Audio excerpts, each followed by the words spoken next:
Welcome back to another Science Shorts. This one is going to be on directly versus inversely related variables. And the ACT test for this in both math and science. So you're going to get double benefit here. I have on almost all the tests that I see it, where it appears it is on the math and it will be on the science part. They really, on the test they do this with, they really want to make sure that you know the difference between directly and inversely in a couple of different ways of looking at it. So we're going to start with the science, and then I'll sort of add the math part on in a minute.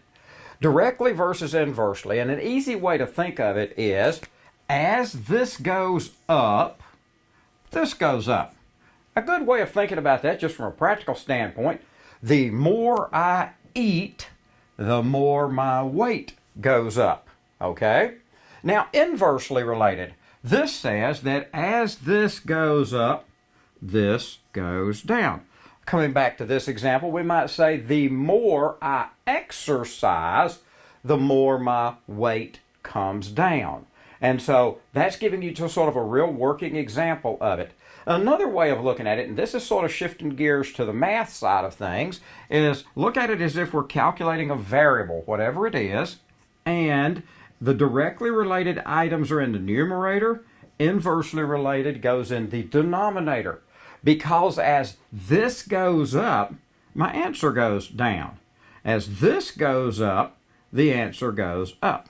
And so the ACT will give you something, and it'll say, like the body mass index. I've got a couple of passages that deal with that, and they'll say in the body mass index, as BMI is going to be directly related to the weight.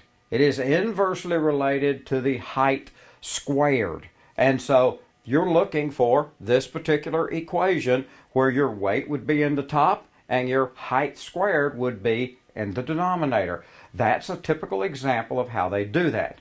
We'll look at another example on this. These are some things that happen in nature the ACT expects you to know how they are related. As I go higher in altitude, higher in altitude like this, my temperature goes down. We know that if you go to the top of mountains, the higher up you go, the colder it gets. And that's why you see in the summertime ice-capped mountains. The ice never melts up there because the air is so thin and it is so cold at that high altitude. So that's something they expect you to know on that relationship. Also, as you go up in altitude, the density of air goes down. The amount of oxygen goes down. So you have some different things that take place as we get farther up in the atmosphere. So I want to give you a working knowledge of it from an ACT standpoint, directly related and inversely related variables. So I hope this helps you understand it a little bit better, and thanks again for watching.